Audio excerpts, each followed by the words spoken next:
Hello students, मैं धीरज sir pen tutorial से फिर से एक बार आपके लिए लेकर आया हूँ कृषि बिल की पूरी जानकारी, जो आपको महत्वपूर्ण साबित होगी स्पर्धा परीक्षा की तैयारी के लिए। तो सबसे पहले मैं ये बताना चाहूँगा कि ये मैं वीडियो एजुकेशन पर्पज़ के हिसाब से बना रहा हूँ और पिक्चर और इन्फॉर्मेशन जो ली गई है वो सोशल मीडिया से ली गई है। तो चलिए जानते हैं कि कृषि बिल क्या है और क्या क्या दावा किए जा रहे हैं, क्यों विरोध विरोध किए जा रहे हैं।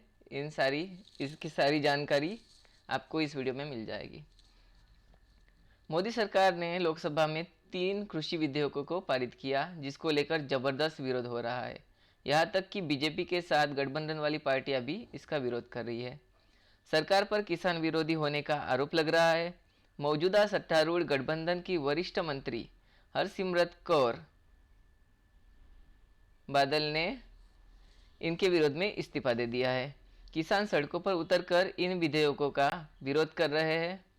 ऐसे में तीनों विधेयक क्या है और इसका विरोध क्यों किया जा रहा है, इसे समझने की कोशिश करते हैं। तो पहले कृषि बिल में क्या बताया जा रहा है? तो पहले कृषि बिल है कृषक उत्पाद व्यापार एवं वाणिज्य संवर्धन एवं सरलीकरण विधेयक 2020, यानी the farmer produce trade and commerce promotion and facilitation bill 2020।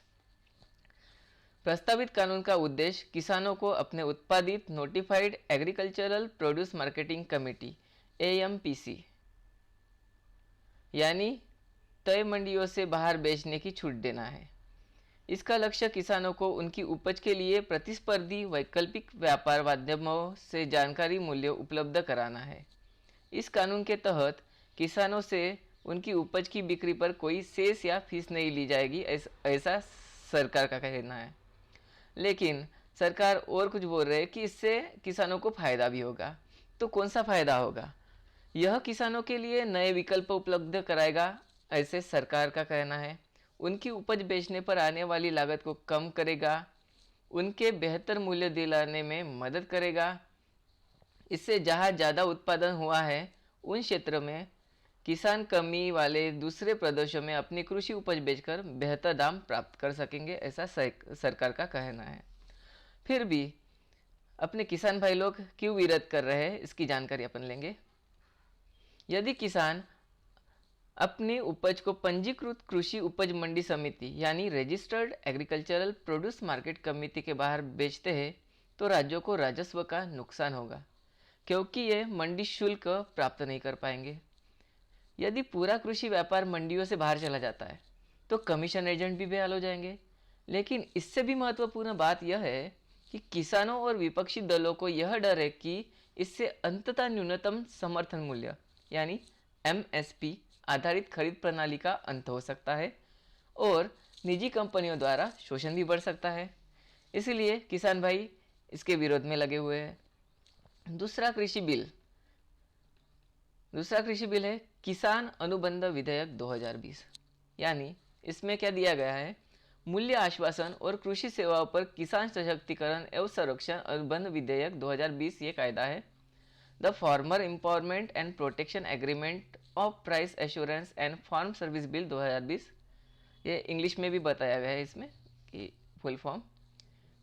इस प्रस्तावित कानून के तहत किसानों को उनके होने वाले कृषि उत्पादों को पहले से तय दाम पर बेचने के लिए कृषि व्यवसायी फर्मों, प्रोसेसर, थोक विक्रेताओं, निर्यातकों या बड़े खुदरा विक्रेताओं के साथ अनुबंध करने का अधिकार भी मिलेगा, ऐसा सरकार का कहना है।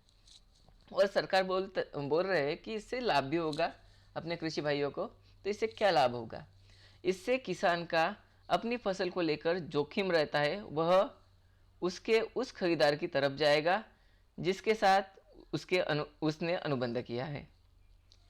उन्हें आधुनिक तकनीक और बेहतर इनपुट तक पहुंच देने के अलावा यह विपणन लागत को कम करने किसान की आय को बढ़ावा भी देता है।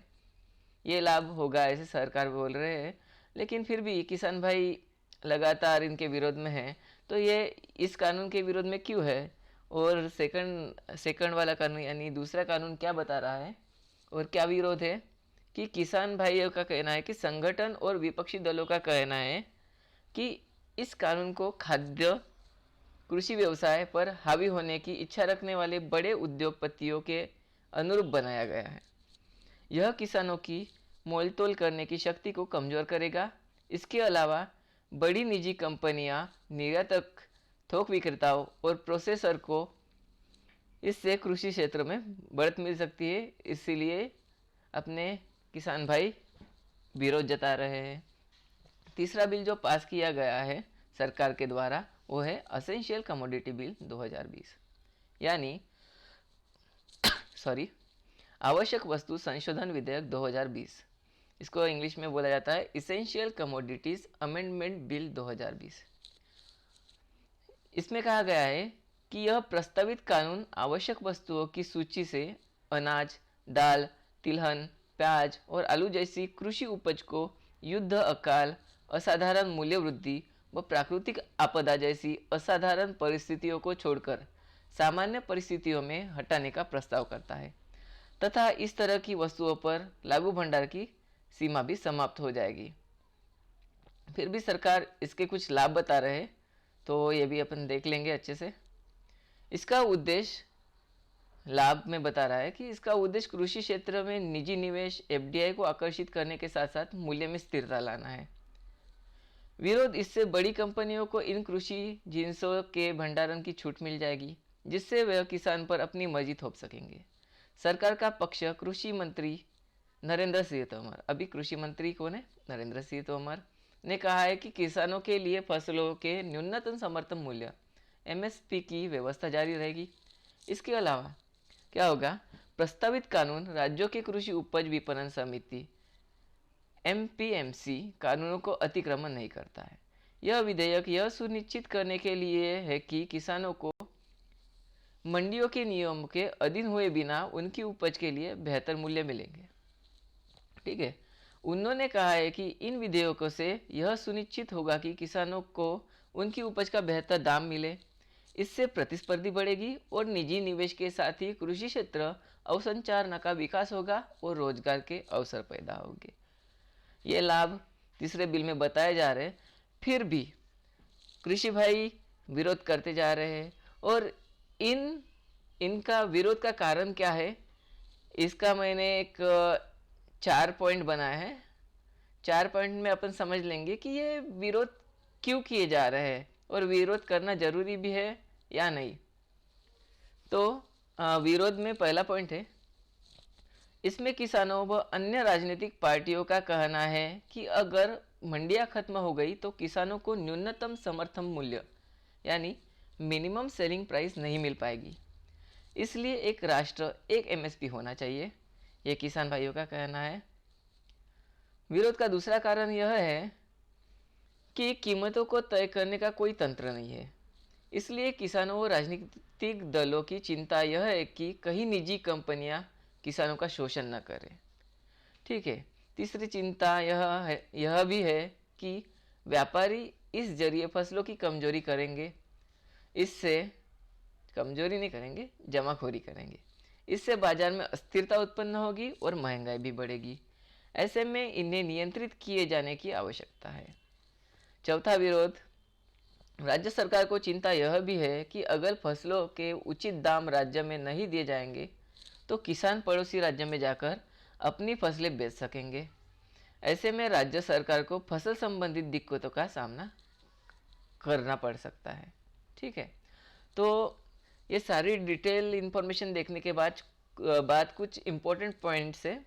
4 पॉइंट है जो इम्पोर्टेंट है, एग्जाम ओरिएंटेड है, जो आपको एग्जाम में भी काम में आएंगे।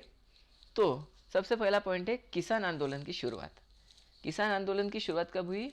26 नवंबर 2020 से किसान आंदोलन की शुरुआत हुई है और अभी तक किसान आंदोलन चल रहा है।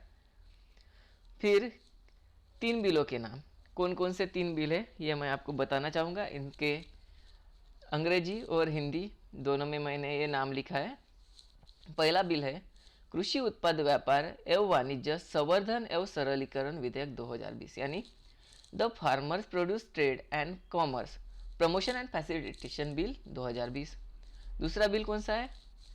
किसान अनुबंध विधेयक 2020, मूल्य आश्वासन और कृषि सेवाओं पर किसान सशक्तिकरण एवं संरक्षण अनुबंध विधेयक 2020 भी कहा जाता है। इसको इंग्लिश में कहा जाता है the farmer empowerment and protection agreement of price assurance and farm services bill 2020। ऐसे ये दूसरा बिल है।